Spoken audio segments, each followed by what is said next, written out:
family livestock, where we constantly share content on how to raise and maintain your livestock. And of course, for the past few days, we've been talking about grass cutter. And of course, grass cutter is a very, very good business that a lot of people are venturing into. So if you're thinking of having a side also with very minimal capital, with limited space, this is something you should consider. Now, this is not the regular rat. This is grass cutter. Some people call it the giant king rat.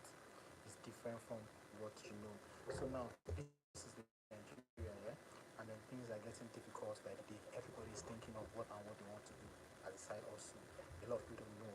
And then I noticed that lately informations have been very, very helpful to people. So if you have informations, you should probably be like a few steps ahead of other people who do not have information.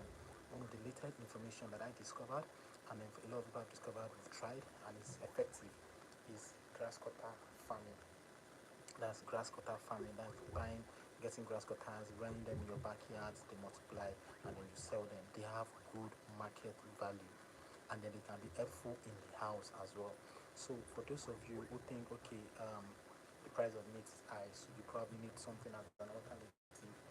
This is something that you can actually have as an alternative, because you can rear this in the little space you have in your house, comfort of your home, and then use it as your own source of protein instead of going to the market to buy every time. You can just have them in your house, rear them. Now look at this. These ones are 3 months old, and I put them in this bath. This is not an ideal cage for them. It is not an ideal cage for them, but it's just for temporary. I have to raise them here till they get to 5 months, when they start to cross each other. Before then, I move them to a proper cage, where you make with wire mesh. Yeah. So yeah, I had a colony. Now, if you're going to start a grass cutter farm, there are a few things you want to know, a few things you want to put in place.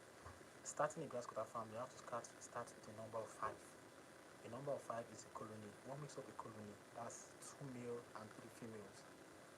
That's how the ones I brought in here for demonstration videos and stuff were all 5. But sadly, we lost 3. Along the way, then we just left with these 2, which is a male and a female. So from these 2 that we have, it's in the prayers that these 2 survive, get to a point of production stage where they start to multiply, produce and multiply. So now, this is a female.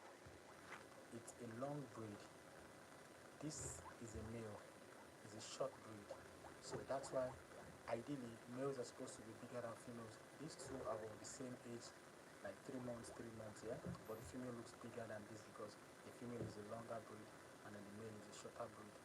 So if we have these 2 together and then time for reproduction comes and they meet to reproduce, we're going to have an albino in the litter that she's going to have, because she is an half caste.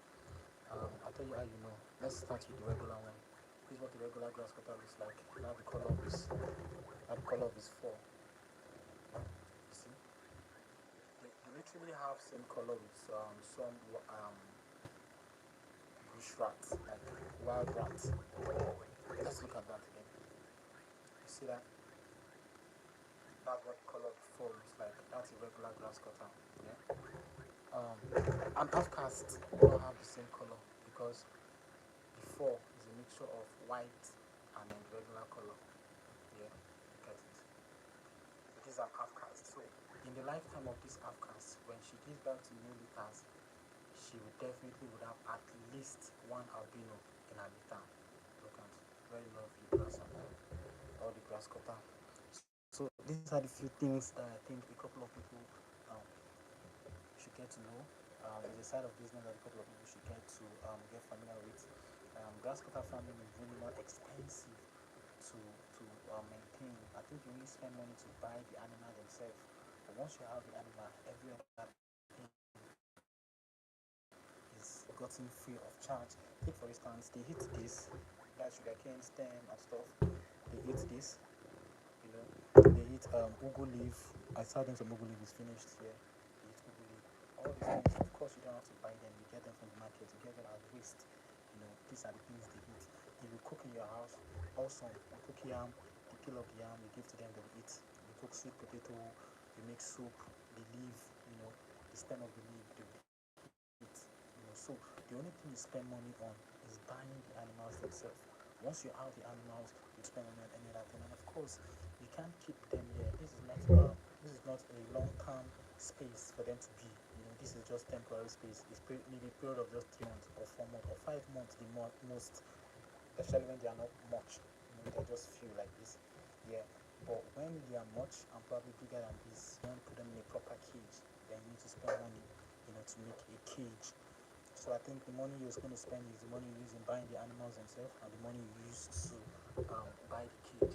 These are one-off expenses. One-off. You spend only once. When you're done with that, subsequently, every other thing is free of charge.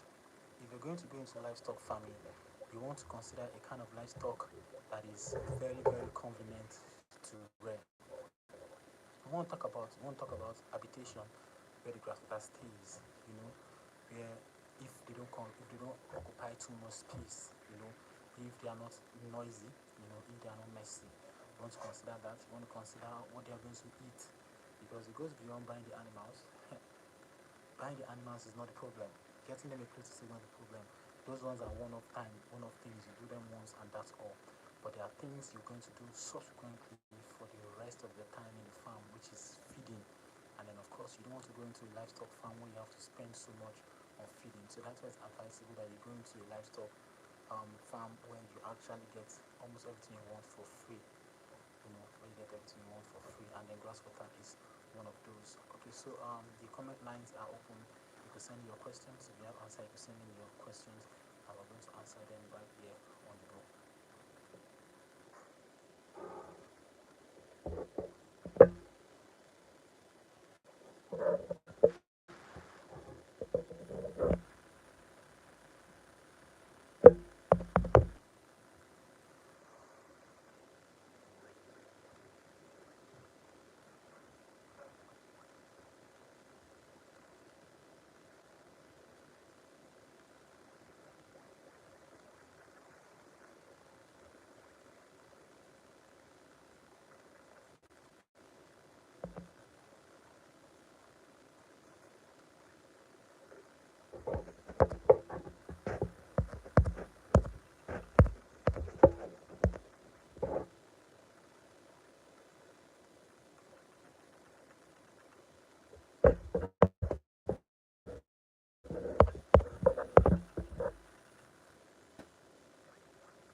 Just joining us. This is Family Livestock Farm, where we constantly share content on how to rear, maintain your livestock.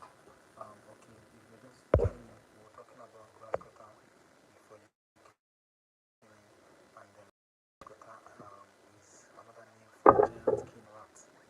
I'm a person from Nigeria, Abuja. That's where I am.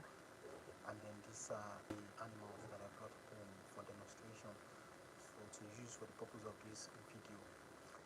Of course, I'm quite new to live stream on YouTube, so I really don't know where the comment section are. But if there was comment, I probably want to take questions from you guys, when you comment.